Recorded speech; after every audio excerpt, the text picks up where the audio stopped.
झालं, मी सारखं आतमध्ये जायचे, 5-5 मिनिटाला आतमध्ये जायचे, कधी वॉशरूमच्या बहाण्याने, कधी पाण्याच्या बहाण्याने सारखी जा. नजर माझ्याकडे अशी हा. घोड्यावानी. मग एकदा दिसले मला आनंद एका मुलीबरोबर बोलता बोलता, मग मी घरी गेल्यावर लय भांडले. एवढे भांडले ना, मला म्हणले बाबा मी आता दुसऱ्या दिवशी तर तोंडाला मास्क लावून बसतो तिथं, कोणाबरोबर बोलणारच नाही मी, ठीक आहे. आणि फ्रेंड आम्ही कामावरून घरी गेलो का मला दर दिवस भांडायची. मी तिला बोललाच कस काय, कामाशी काम ठेवायचं ना. अरे बाबा ती कामाशीच आली होती माझ्याकडे. अर्धी बरबाजी तर हिच्याकडून चालू झाली. सो हे हाय हॅलो फ्रेंड्स, कशा आहात तुम्ही? आय होप सगळे मजेत असतात. आणि मी आहे तनुजा, मी आहे आनंद. आणि मी काढली मेहंदी, मला तुम्हाला दाखवायची. हे बघा, तू काढले काय? ही मी स्वतः माझ्या हाताने काढली. मी काढले फ्रेंड्स, खोटं बोलते. तुम्हाला असं टिपका तर काढायला येतो का? एक दिवस फक्त म्हणलं मला ह्या हाताला काढता येत नाही, थोडस काढा ना. काय माहिती काय काढलं, कोणच्या कोंबडीचे पाय काढले काय माहिती. जे तर तेच काढन ना. मग ऐका ना friends. नव्हते तर सांगायचं नाही येत मला. एवढं रिस्क घेऊन काय करत होती काढायची. एक त्या दिवशी आनंदने जेवण बनवलं ना, मग मी फ्री होते, तर मग मी मेहंदी काढली. बरोबर फायदा उचलला माझा. सिरियसली फ्रेंड्स, इतकं गरम होते ना अक्षरशः मुंबईमध्ये. काय माहिती तुमच्या इथे होतं का? तुम्ही कुठून आमचे ब्लॉग बघताय आम्हाला नक्की सांगा. 3-4 कमेंट्स तर असे आले आम्हाला की आम्ही केरळवरून तुमचे ब्लॉग बघतोय. तर केरळला मला नाही माहित सध्याची स्थिती काय आहे, पण मुंबईमध्ये अक्षरशः गरम, इतकं बेकार गरम होते ना, खूपच जास्त. जास्तच गरम. आणि इतक्या गरमीमध्ये असे कपडे घालून बसतात माणसं.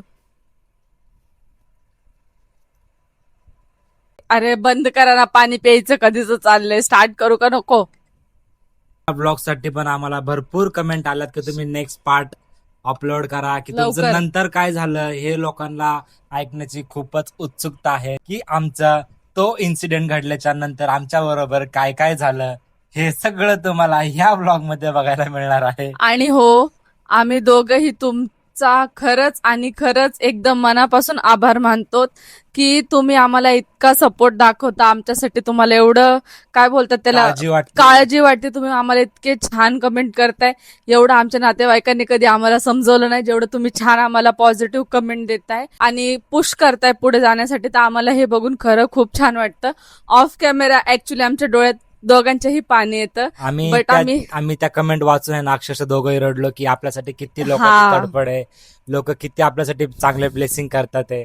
आणि हो, डेली ब्लॉग साठी सुद्धा आम्हाला खूप सारे कमेंट्स आले. जेव्हा आपली सिरीज खतम होईल ना, तर आपण डेली ब्लॉग सुद्धा करणार आहोत.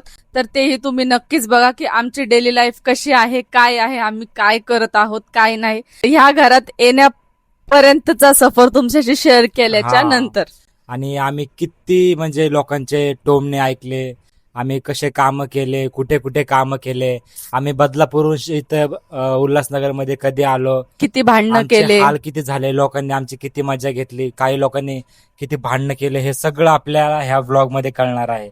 सो फ्रेंड्स, आता आपण स्टार्ट करूयात.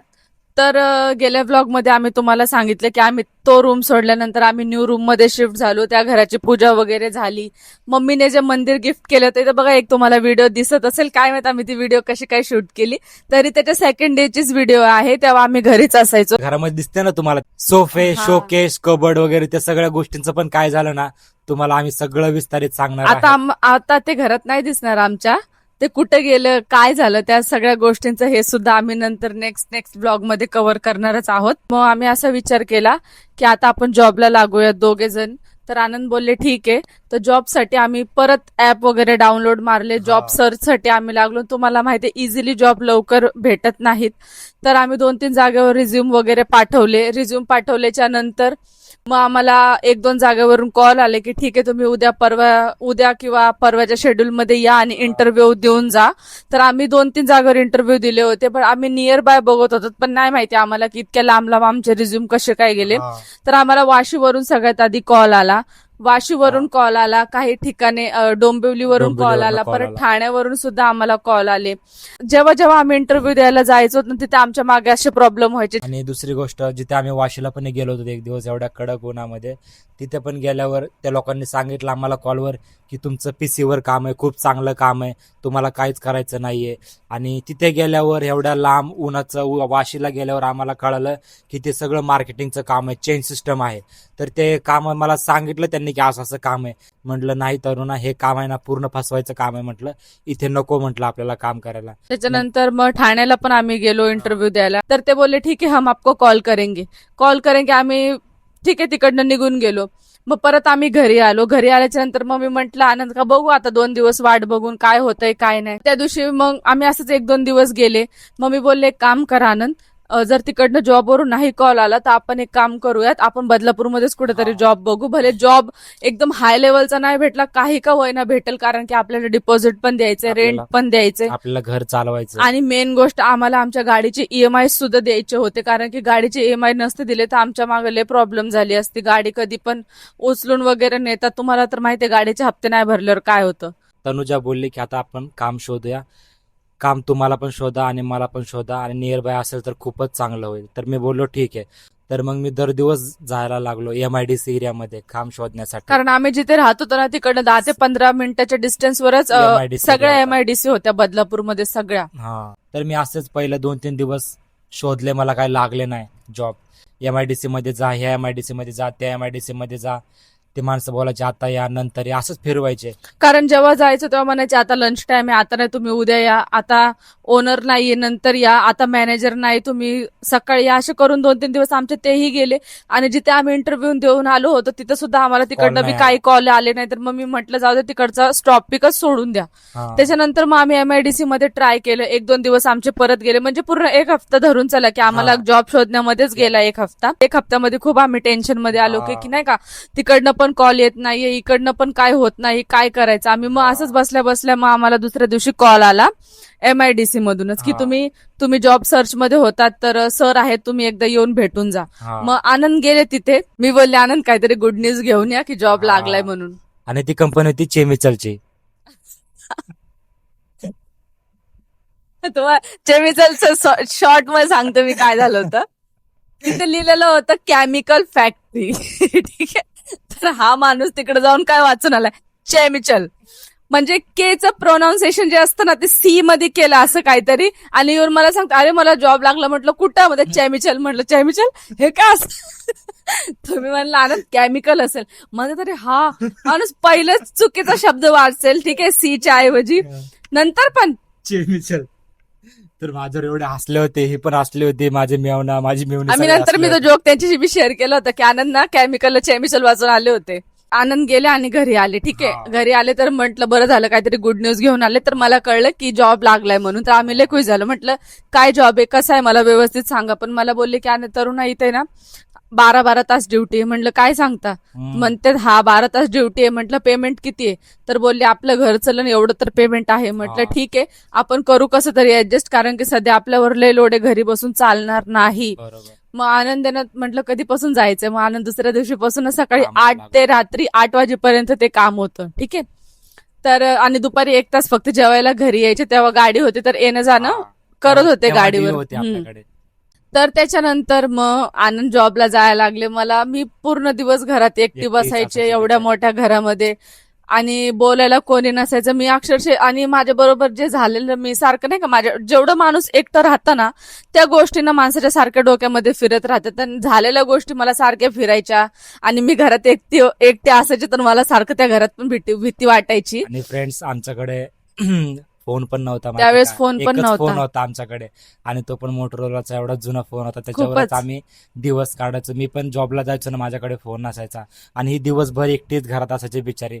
कधी कधी तिथं नेट पण चलत नसायचं, लय प्रॉब्लेम आणि व्हायचा. तिच्याकडे 1 GB यायचं त्या टायमिंगला, आणि तो पण संपून जायचा. मग दिवसभर बिचारी एकटीच अशी बसायची. गॅलरीत कधी ह्या गॅलरीत जाऊन बस, कधी त्या गॅलरीत जाऊन माझी बस. दर दिवस वाट बघत बसायची, कधी आनंद येईल, कधी मला भेटल. मग मी दर दिवस आलो का मग मला हग वगैरे करायची, म्हणजे खूप चांगलं वाटायचं. त्या मग आम्ही timing ला. आनंद आले की मग आम्ही चाय चाय वगैरे प्यायचो. प्यायचो, काहीतरी नाश्ता घेऊन यायचे. मग आम्ही, बिचारी माझ्यासाठी 8 वाजेपर्यंत थांबायची फ्रेंड चाय पिण्यासाठी. हिला सवय 6ला 6:30ला ही चाय पिते. पण मी आमचं एवढं आज आमच्या लग्नाला कमीत कमी फ्रेंड्स मी तुम्हाला सांगते 6 ते 7 वर्ष झाले असतील, पण अजून आम्ही एकमेकांना सोडून चहा सुद्धा पित नाही. कधीच नाही. चाय जाऊ दे, आम्ही ब्रश सुद्धा नाही करत हा, एकमेकांना ब्रश सोडून. पण नाही. आम्ही कोणाच्या पण घरी बी गेलो ना तरी पण मग आम्ही एक संगच ब्रश करणार, आम्ही एक संगच चाय पिणार, आम्ही एक संगच जेवणार, इथपर्यंत की संध्याकाळचा नाश्ता सुद्धा एकमेकांना सोडून आम्ही करत नाही. आणि हे बघून ना, असं बघून ना फ्रेंड्स, आम्हाला नातेवाईक नावं ठेवतात, माहितीये का? म्हणतात काय तुम्ही नुसतं संघ असं बोलतात आम्हाला. आता काय चुकी आहे का नसतं. आपली एकत्र राहतो चांगलं नाही दिसतं जात तर. पण आम्हाला जेवण एकमेकांशिवाय, काय माहिती का, लग्न झालं तर 2 महिने आम्ही एका ताटात जेवत होतो. हा. यांची मम्मी आम्हाला ओरडली, काय एका ताटामध्ये जेवतात, पोट नाही भरत तुमचं. त्याच्यानंतर आम्ही सेपरेट जेवायचं स्टार्ट केलं, तर 2 महिने आम्ही एकत्रच जेवत होतो एका ताटात. हा. असं करत करत करत करत म्हणजे आनंद इतके दमून जायचे, अक्षरशः 8 वाजतात म्हणजे 8 ते 8 12 तास ड्युटी करायचं, इतके दम. आणि आनंदला कधी जॉब करायची सवय नाहीये. काय फ्रेंड्स माहितीये का, मी कधी आहे ना जॉब वगैरे असं केलेलं नाहीये. माझं माशाचं दुकान असेल, तुम्हाला तर सांगितलंच आहे ह्याच्या आधी ब्लॉग मध्ये की माझं मच्छीचं दुकान असल्यामुळे मी कधी ओझाचं एवढं काम केलं नव्हतं. आणि दुसरी गोष्ट, माझ्या अंगात एवढी ताकद नव्हती फ्रेंड्स त्या टायमिंगला. तुम्हाला तर माहितीच आहे की काय इन्सिडेंट झाला होता. तर त्या गोष्टीमुळे माझ्या अंगामध्ये अजिबात ताकद नव्हती राहिली. आणि तिथे सकाळी 8ला जायचं तर संध्याकाळी 8ला यायचं. आणि फ्रेंड्स ते काम पण असं होतं ना, काय सांगू तुम्हाला, ते काम पूर्ण केमिकलचं होतं. तिथे गोण्या वगैरे उचलायला लागत होत्या. आणि ते गोण्या उचलून उचलून आहे ना एवढे हालत खराब व्हायची ना. आणि आधीच माझ्या कमराला आहे ना फ्रेंड्स थोडासा प्रॉब्लेम आहे, कारण की मला आहे ना जास्त वजन उचलत नाही. कारण की ह्या आधी मी जिथे मच्छी वगैरे आणायचो ना त्या टायमिंगला मच्छीच्या पिशव्या वगैरे उचलायचो ना. दोन्ही हातामध्ये खूप जास्त हा, वजन तर मला असल्यामुळे तो- त्यांच्या कमरामध्ये करक भरायची. बरोबर. आणि तो प्रॉब्लेम मला पुण्यापासून असायचा. पण जेव्हा आम्ही तर बदलापूरमध्ये आलो त्याआधी हा एवढा प्रॉब्लेम नव्हता. पण जेव्हा हे काम लागलं ना फ्रेंड्स, खूपच प्रॉब्लेम व्हायला आणि लागला. सारखंच आजारी पडायचे, दर 1 हफ्त्याला आजारी पडायचे. ते केमिकल त्यांना सहनच होत होतच नव्हतं. नव्हतं. त्याच्यानंतर ते हातापायामध्ये ते गमबूट वगैरे घालायचे, ग्लव्स हा, घालायचे, बरोबर. हेल्मेट घालायचा. Right. यांना एवढं लक्षात नाही, पण मी कधी कधी जायच्या, मला ना कधी कधी काय व्हायचं मला काय माहिती, मी ना दुपारच्या आनंदकडे बिचारी. जायचे. बाहेर मला गेटवर येऊन करमतच थांबायचे. नसायचं. मी कधीतरी जायचे आनंद, कारण की मला काम माहिती होतं ना, हा. मला घरात करमायचं नाही. मग मी संध्याकाळी किंवा दुपारी जेव्हा मला असं वाटतं ना की मला आता लय आनंदची आठवण येते, तर मी आनंदच्या कामावर जायचे डायरेक्ट. आणि मला असं बोलायचं, आजचे दिवस आहे ना गाडी आहे ना मी तुम्हाला सोडून येते हा. बोलले, पण मी परत रिटर्न गाडी घेऊन येणार. मी बोलायचं का नाही, बोलायचे मला काम आहे. मी बोलायचं ठीक आहे. मग ही मला कंपनी पैसे सोडायला यायची आणि परत गाडी घेऊन रिटर्न घरी मी जायचे. बोलायची संध्याकाळी मी तुम्हाला घ्यायला येईन. हा, असं असं बोलायचे. उलट व्हायचं आमच्या घरात. हा. मग त्यानंतर कधी कधी गाडी माझ्याकडे असायची, मग मी आनंदला भेटायला जायचे. आणि मी मग भेटायला जायचं तेव्हा मी एकदा दोनदा आनंदला बघितलंय की ते पायामध्ये गमबूट असायचे, ते हातामध्ये इतके जाडे ग्लव्स, ते हेल्मेट, आणि आनंद पूर्ण घामाने भरलेले असायचे, तो मास्क दिलेला असायचा. मला बघून एवढं रडायला यायचं. मी अक्षरशः त्यांच्या समोर मी काय प्रिटेंड करत नव्हते, पण घरी येऊन मला इतकं रडायला यायचं ना. पण आमची एवढी परिस्थिती बेकार होती, आम्ही पुढच्याला प्रॉमिस केलं होतं की आम्ही तुम्हाला मंथली पैसे देऊ. तर असं करत करत आम्ही कसं तरी तो 1 महिना काढला. 1 महिन्यानंतर मग केमिकलचा प्रॉब्लेम, म्हणजे नाही का, असं सारखंच आनंदला श्वास घ्यायला नंतर त्रास व्हायला लागला. आनंद कधी घोरत नव्हते, परत ते घोरायचा प्रॉब्लेम जास्त वाढायला लागला. मग आम्ही डॉक्टरांकडे गेलो, तर डॉक्टर बोलले हे काय केमिकल वगैरेचा तुम्हाला त्रास आहे का, किंवा तुम्ही असं कुठं काम करता का, डॉक्टर असं विचारतात आपल्याला. तर बोललो हा या ठिकाणी जातात कामाला. तर ते बोलले ते काम तुम्ही नका करू, कारण की ते काम तुम्ही करणार तर तुम्ही सारखे आजारी होणार. हा, हा. उद्या तुम्हाला काय पोटामध्ये नाही का जास्त त्रास होऊ शकतो. असं करत करत मग मी 1 महिना झाल्याच्या नंतर मग मी बोलले जाऊ द्या, काम सोडून द्या, म्हटलं आणि नका करू friends, ते ते काम. आहे ना माझा प्रॉब्लेम खूपच वाढत चालला होता हा, कमरेचा. दिवसांदिवस वाढत चालला होता. त्यानंतर मग असं करत 1 महिना झाला, मग आम्ही त्या माणसाला डिपॉझिट दिलं, रेंट दिलं, हा. ठीक आहे, लाईट बिल वगैरे काय होतं ते दिलं, थोडे पैसे आम्ही सेव्ह केले. त्याच्यानंतर फ्रेंड्स आम्ही ते काम असंच नाही सोडलं. आणि मला कधी वेळ भेटायचा ना तर मी दुसरीकडे काम पण बघायला जायचो हा, मधल्या सुट्टीमध्ये. जेव्हा सुट्टी वगैरे असायची ना तेव्हा. तर असं करत मग जेव्हा आम्हाला कळलं की दुसरीकडे पण एक ठिकाणी काम आहे, तेव्हाच आम्ही हे काम सोडलं होतं. बरोबर, म्हणजे हा. की आनंदी तेव्हा हे काम सोडलं. हो, हो. मग त्यानंतर दुसऱ्या कंपनीमध्ये लागलं, तिथेच 2-3 गल्ली सोडूनच ते काम हा. असेल, कारण MIDC मध्ये तुम्हाला माहिती आहे जागेवरच कंपनी असतात. हा. मग ते दुसऱ्या कंपनीत लागले, तर तिथे काय बनत होतं आनंद? ते आपलं किसानचं जामचं ते झाकण असतंय का पत्र्याचं, ते बनायचं वरचं, बाटलीच्या वरचं, हा, बरणीच्या वरचं. बरणीच्या वरचं किसान जॅमचं झाकण असतात ना, ते हा, पत्रे, बनत हा, होते. तसली ते company बनत होती होते. ती. तर मग आनंद तिथं लागले कामाला. तिथं लागले तर तिथं पण आमच्या घराला सूट होईल एवढा पेमेंट होता. तिथं हा. पण सेम टायमिंग होता. तिथे 7 ते 7 होता. पण मी आनंदला बोलले की मला पण जॉब बघा ना, मला दिवसभर घरामध्ये नाही बिचारी, बसायचं, हा. मला करमतच नसायचं, असं वाटायचं थोडं का होईना. आणि मी आनंद शिवाय, कारण की हॉस्पिटलमध्ये एवढा इन्सिडेंट झाल्यानंतर मी आनंदला ना मला 1 मिनिटही सोडू वाटत नसायचं. तर मग आनंद मला बोलले ठीक आहे, मी बघतो माझ्या इथे काम आहे का. मग 1 हफ्ता आनंदला तिथं काम करता करता झालं. मग आनंदनी माझ्यासाठी विचारलं कामासाठी, तर ते बोलले की इथं वेकेन्सी आहे, पण जिथे आनंद काम करायचे ना आतमध्ये, तिथे पण भरपूर मुली वगैरे असायच्या. पण मी काय बोललो नाही, म्हटलं मी ह्या लेडीज मध्ये ना मी माझ्या बायकोला काम करायला लावणारच नाही. तर मी सरांशी असं बोललो की सर ती शिकलेली आहे म्हटलं, तिला कॉम्प्युटर वगैरे चालवता येतं म्हटलं, तिच्यासाठी काही वॅकेन्सी असेल ना तर प्लीज मला सांगा. तर असं बोलून मग मी घरी गेलो, तनुजाला सांगितलं. तर मग 1-2 दिवसांनी मग सर बोलले मला की ठीक आहे, तुम्ही तुमच्या वाईफला सांगा की तुम्ही उद्यापासून जॉईन होऊ शकता. पार्ट टाइम साठी बोलणं झालं होतं कारण की हिचं. तिथं ऑलरेडी एक मुलगी कामाला होती, हा, तर त्यांना तशी तर नीड नव्हती, पण ते बोलले की ती जी मॅडम आहे ना ती 7 वाजताच घरी निघून हा. जाते, कारण की ती खूप लांबून येते. तर नेरळवरून यायची हा. वाटते ती. तर तिच्या नंतर हँडल करायला आणि कधी कधी त्या कंपनीमध्ये ओव्हर टाइम सुद्धा व्हायचं, तर त्याच्यानंतर मागं हँडल करायला कोणीच नसायचं. बरोबर. म्हणून ते बोलले की ठीक आहे, मग तुझ्या वाईफचा ना टायमिंग ह्याच्या जास्त होता, ती 7ला निघून जायची आणि माझा टायमिंग 8-8:30 पर्यंत होता. हा, हा. तर म्हटलं ठीक आहे चालेल. तर पेमेंट किती येतं तेव्हा 4,000 फक्त मला पेमेंट होता, Payment म्हणजे होता. की मी 3ला जायचे आणि 8 वाजेपर्यंत थांबायचे, माझ्या असं बरोबर. काहीतरी टायमिंग होता. त्याच्यानंतर मग असं करत मग मी जॉईन झाली. मी जॉईन झाले, पण माझा सगळे नजर आतमध्ये असायचे, आनंद कुठल्या Cabin मुली मधून मला सगळं बघायचे. सगळं कॅबिन मधून बघायचं, आनंद कोणाबरोबर बोलतात का, कारण की तिथं लय मुली होत्या. आमचं वय असं होतं ना, आम्हाला बघून कोणी वाटत तर कोणाला वाटणारच नाही की याचं लग्न झालेलं आहे म्हणून, किंवा हा. तिचं लग्न झालेलं आहे, आम्ही असे राहायचो. तर मग मुली तर काय लाईन मारायला रेडीच असतात. आणि तू भांडण करायला रेडी. तर मग मी गेले तिकडं, आणि ना म्हणजे मी तर बसले बाहेर असायचे, मी माझं ना ते त्या मुलीबरोबर पीसी वरती काम असायचं आणि आनंद आतमध्ये असायचे नाही का. तर मी आनंदला पहिला आतमध्येच कामासाठी बोलले होते, पण आनंद मला बोलले तू तिथं काम नको करू, तू बाहेर बसून काम कर. कारण मला ते काम नव्हतं आवडत आणि त्या मुली एवढं काम करायच्या. तर मला म्हटलं नाही, मी माझ्या बायकोला चांगलं काम लावणार आहे, म्हणून मी ते सरांशी पण बात मला करून तसं तिला- उलट वाटायचं, मला वाटायचं आनंद मला मुद्दाम आतमध्ये काम नाही करू देत, आतमध्ये मुली आहेत ना म्हणून. काय यार असं वाटायचं, हा? चांगला विचार करणं हा, पण गं चुकीचंच बसा. आहे. हा, आम्ही तेव्हा लहान होतो, समजत नव्हतं त्या टायमिंगला एवढं. तर त्याच्यानंतर मग काय झालं, मी सारखं आतमध्ये जायचे, 5-5 मिनिटाला आतमध्ये जायचे, कधी वॉशरूमच्या बहाण्याने, कधी पाण्याच्या बहाण्याने सारखी जा. नजर माझ्याकडे अशी हा. घोडा. मग एकदा दिसले मला आनंद एका मुलीबरोबर बोलता बोलता, मग मी घरी गेल्यावर लय भांडले, एवढे भांडले ना, मला म्हणले बाबा मी आता दुसऱ्या दिवशी तर तोंडाला मास्क लावून बसतो तिथं, कोणाबरोबर बोलणारच नाही मी, ठीक आहे. आणि फ्रेंड, आम्ही कामावरून घरी गेलो का मला दर दिवस भांडायची की तू तिला बोललाच का. अरे म्हणलं ती येते माझ्याकडे स्वतःहून, ती कामाचं बोलते ना की ते मशीनचं काय करायचंय किंवा कसं काय करायचंय, मी तिला सांगायचं. आणि ही दर दिवस घरी गेलो का माझ्याबरोबर भांडणच करायची की नाही तुम्ही तिला बोललाच कसं काय, कामाशी काम ठेवायचं. अरे बाबा ती कामाशीच आली होती माझ्याकडे. अर्धी बरबाजी तर हिच्याकडून चालू झाली. तर या गोष्टीमुळे आमचे भांडणं व्हायला लागली, ठीक आहे. आमचे नाही म्हणा, तू करायची. गप्प बसा. त्याच्यानंतर असं करत करत तिथं पण 15 ते 20 दिवस झाले, ठीक आहे. 20 दिवस भरले. 20 दिवस भरल्याच्या नंतर मग 1 महिना जसं जसं जवळ होत आला, परत त्या लोकांच्या नाटकं चालू झाले. ते काय बोलले, सीझन चालू झाला त्यांचा. सीझन चालू झाला आणि त्या टायमिंगला इतकं ऊन असायचं आणि ते पण काम एवढं खतरनाक होतं फ्रेंड्स. हा माणूस दररोज स्वतःचे हात पाय कापून घरी यायचा, कारण की दररोज. त्या मशीन मधनं आहे ना, ते पत्रे जायचे पहिले मशीन मध्ये आणि मशीन मधनं ते गरम गरम पत्रे निघायचे फ्रेंड्स. जे बदलापूरमध्ये राहतात त्यांना ती त्यांना फॅक्टरी माहिती माहिती असेल की ती किसान जॅमचे बाटलीचं झाकण बनतं, तर ती फॅक्टरी अजून पण तिथे आहे. ते गरम गरम ते पत्रे आहे ना त्याच्यामधनं बाहेर यायचे, तर ते काढायचे आणि असे रचू रचू रचू रचू ठेवायचे. आणि कधी कधी ते पत्रा काढताना फ्रेंड्स हाताला लागायचं, कधी कधी तो पत्रा आहे ना पायावर पण पडायचा. आणि त्याचा टायमिंग असतो, त्या टायमिंगच्या आतमध्येच तो पत्रा बाहेर काढायचा.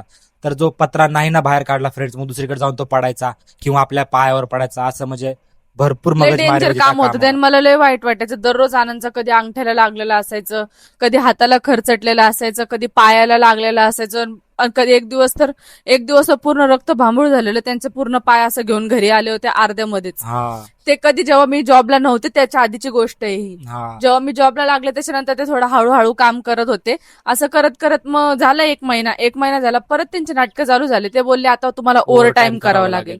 म्हटलं ओव्हर टाइम, ऑलरेडी माणूस एवढं 12 तास काम जमतंय करतंय, म्हटलं. त्याच्यानंतर कसं काय ओव्हर टाइम करणार. ते बोलले नाही, ओव्हर टाइम करायचं असेलच तुम्ही ओव्हर टाइम करायचं म्हणजे करायचंच आहे. Compulsory हा, चं बोलले. कंपल्सरी आहे. तर म्हटलं तुम्ही जेव्हा जॉबला, मीच बात केली तेव्हा, कारण की आम्ही लेट पर्यंत थांबायचोच ना, बरोबर. थांबत होतो. तर मग त्या सरांनी डायरेक्ट माझ्या समोरच बोलणं केलं होतं. तर मी म्हटलं पण हो सर तुमचं बरोबर आहे, पण तुम्ही जेव्हा जॉईनिंग झाले होते तेव्हा तर तुम्ही तसं काय नव्हते बोलले ना की हा. ओव्हर टाइम पण करावा लागेल. तर ते म्हणतात ते सगळं थोडी ना आम्ही आधी सांगतो, जेव्हा आम्हाला वाटेल तेव्हा आम्ही ओव्हर टाइम ठेवतो. म्हटलं सर असं नाही ना, बघा आता 12 तास काम केलं त्याच्यानंतर पण ओव्हर टाइम करायचं, म्हणजे की 7 ते 7 ड्युटी केल्याच्या नंतर पण 7 ते 10 पर्यंत ओटी पण करायचा, दुसऱ्या दिवशी परत तेच. मग आनंद मला बोलले की तरुणा नाही जमणार मला ओव्हर टाइम करणं, कारण की एवढं नाही होणार माझ्याकडून. आणि मी तुम्हाला ह्याच्या आधी पण ब्लॉग मध्ये सांगितलं की मी आनंदला कधीही कामासाठी नाही. फोर्स केलेलं नव्हतं कधीच की नाही केलं. आनंद तुम्ही जा म्हणून, कराच म्हणून, की काय होतंय थोडंफार.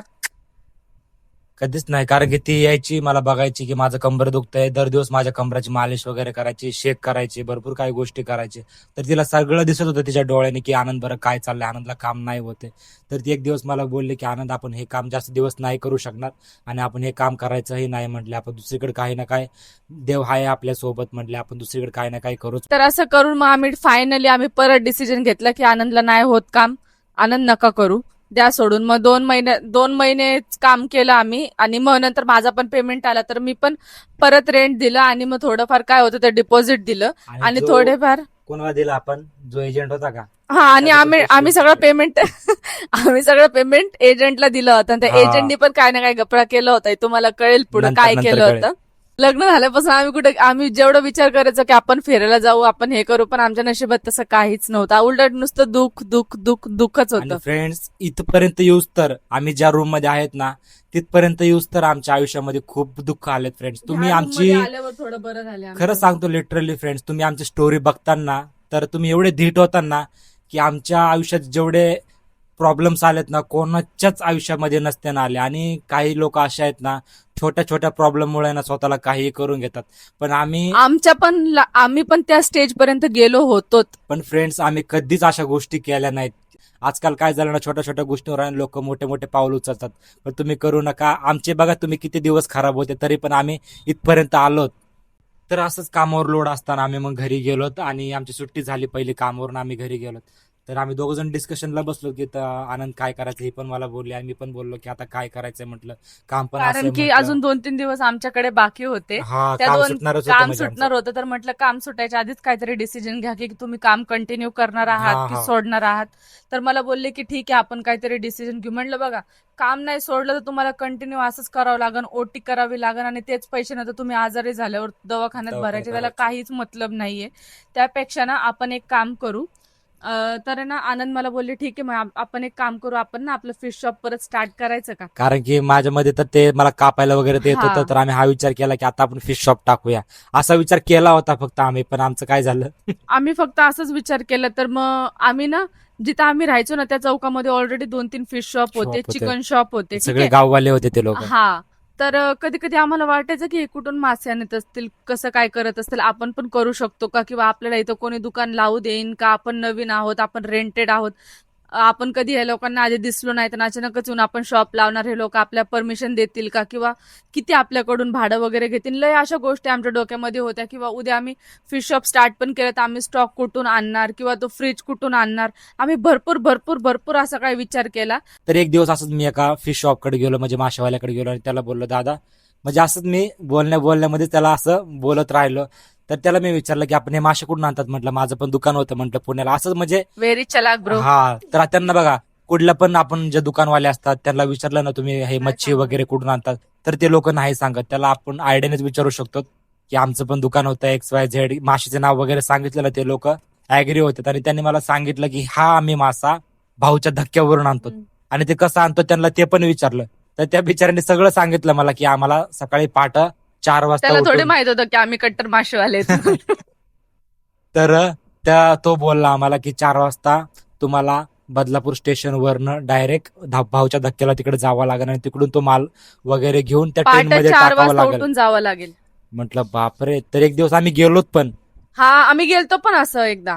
एकदा म्हणजे नाही गेलो. का, जॉबवर असतानाच आम्हाला फ्रायडेच्या दिवशी MIDC बंद असते ना, मग त्या टायमिंगला आम्ही एकदा म्हटलं चला आपण जाऊन तर येऊ. इथं बसण्यापेक्षा असं वाटेल की आपण काय प्रयत्नच नाही करत आहे, हा, आपण बरोबर. बघून तर येऊ एकदा. तर आम्ही फ्रेंड्स लिटरली तिथं बघायला गेलो ना, तर तिथे नाही का असं वेगळेच प्रकारचे, म्हणजे पुण्यामध्ये कसं आपण आपल्या मनाने घेऊ शकतो, 5 किलो घेतले, 2 10 किलो किलो. घेतले, 10 किलो घेतले, तिथे तसं नाही. ते वाट्याच्या हिशोबाने होतं, कॅरेटच्या हिशोबाने होतं. तर ते आम्हाला समजतच ते नव्हतं. आनंदला कधी, मला तर माहिती नव्हतं कधी, पण आनंदला बी विचारलं, आनंद बोले तर ना ह्याचं मला काही काय समजत समजत नाहीये. नाही. आणि इकडे कसा भाऊ आहे, कसं लावायचंय, हा. कुठं दुकान लावायचं, काहीच. म्हणजे आम्ही एकदम कन्फ्युज झालो. तिकडून तो मासा त्या ट्रेन मध्ये टाकायचा, म्हणजे मी हा. एकदम कन्फ्युज होऊन गेलो. मी आणि ते माहितीये पण का. वेगळा डब्बा असतो, तुम्हाला तर माहिती, ट्रेनमध्ये वेगळा डब्बा असतो, त्या डब्यामध्येच घेऊन यावं लागतं दररोजचा. काय तिकीट का काहीतरी पास वगैरे काढायला लागतो, परत ते बर्फामध्ये आणायचं, काय सगळं सगळं. आणि आनंद लोकल ट्रेनची सवय अजिबात नाहीये. आणि चला ते पण ऍडजस्ट झालं असतं, पण त्याच्यानंतरचं काय, तो टेबल वगैरे तुम्हाला तर माहितीच आहे, ते परत- टेबल वगैरे सगळं पाण्यामध्ये वाहून गेलं आणि आमच्याकडे काहीच नव्हतं आणि राहिलं. त्याच्यानंतर आमच्याकडे इन्व्हेस्ट करायला एवढं काहीच नव्हतं, पैसे नव्हते काहीच नव्हतं. आणि दुकानाचं भाडं, ते हम्म. टेबल, परत ते सगळ्या वस्तू घेणं हे आमच्याकडून शक्य नव्हतं. आमच्या दोघांचं कसं होतं माहितीये, आम्ही जायचो बघायचो आणि ट्रेनमध्ये जेव्हा रिटर्न येतो आम्ही दोघं एकमेकांबरोबर हेच डिस्कस करत आलो अख्ख्या ट्रेनमध्ये की कसं होणार, हे होणार नाही, ते होणार नाही. कारण कुठल्या पण गोष्टीमध्ये आता एकदा आमच्या बरोबर असं झाले तर असं वाटतं नाही का की कुठल्या पण गोष्टीला हात टाकण्यासाठी आपल्याकडे 2 पैसे महाग पाहिजे Right, असं right. वाटायचं. तर पण आमच्याकडे तेवढं नव्हतं, तर मग तो आम्ही प्लॅन कॅन्सल केला. केला. तर फ्रेंड्स त्याच्यानंतर आम्ही डिस्कस वगैरे करून शेवटी घरी आलो, थोडा आराम वगैरे केला आणि मग संध्याकाळी मी स्नॅक्स मध्ये मस्त बनवले बॉम्बे टोस्ट सँडविच, जे की मला खूप जास्त आवडतात. ते मुंबईमध्ये आपल्या खूप फेमस आहे आणि मला ना सवय काय काय काय काय बनवायची. मी कधी पाणीपुरी बनवायचे घरामध्ये, कधी ब्रेड टोस्ट सँडविच बनवायचे, दही वडे कधी बनवायचे. दही वडे बनवायचे, कधी फ्रँकी बनव. तर हे सगळ्या गोष्टी बनवायच्या मला आवड आहे, बनवत असे. त्या दिवशी आम्ही मस्त बनवलं आणि खाल्लं. तर त्याच्यानंतर काय झालं, त्याच्यानंतर तिने एवढा छान टोस्ट सँडविच बनवला होता आणि फ्रेंड्स लिटरली तुम्हाला सांगतो, तिच्याकडे तो साचा सुद्धा नव्हता ज्याच्यामध्ये आपण ब्रेड सँडविच बनवतो ना, तो साचा सुद्धा नव्हता. तिने तो टोस्ट सँडविच तव्यावर बनवला होता हा. आणि तो तव्यावर बनवला पण एवढा टेस्टी बनवला होता. त्या संग ती ग्रीन चटणी बनवली होती आणि ते सगळं चाट मसाला, परत तो खडा मसाला वगैरे टाकून एकदम युट्यूब वरून रेसिपी घेऊन बनवली होती मी. प्रॉपर टोस्ट सँडविच बनवला होता आणि एवढा टेस्टी लागत होता. तर मी असं बसल्या बसल्या माझ्या डोक्यात क्लिक झालं. तर म्हणलं तनुजा, तू एवढा छान टोस्ट सँडविच बनवलाय, म्हटलं तुला चटणी वगैरे बनवता येतात, म्हटलं आपण हे दुकान टाकल्यावर म्हटलं कसं चालेल. मी असं तनुजाशी डिस्कस केलं. पण मी नाही बोलले, कारण म्हटलं बघा 2-3 जणांसाठी बनवायला सोपं आहे. आता आपल्या घरामध्ये काय कमी जास्त झालं आपण ऍडजस्ट करतो. आता बाहेर लोकांना नाही का स्नॅक्स म्हणून विकायचंय, त्याच्यासाठी मला इतकं जमणार नाही म्हटलं. आनंद ते बोलले तू ट्राय तर कर, तू एक संघ नको एवढं करू, पहिलं थोडं थोडं बनव. तुम्हाला काय वाटतं, आम्ही ते स्टॉल टाकलं असेल किंवा परत आम्ही जॉबलाच लागलोत, तर हे तुम्हाला नेक्स्ट पार्ट मध्ये बघायला भेटेल. तर व्हिडिओ आवडला असेल तर लाईक करा. भेटूयात नेक्स्ट ब्लॉग मध्ये. Bye bye.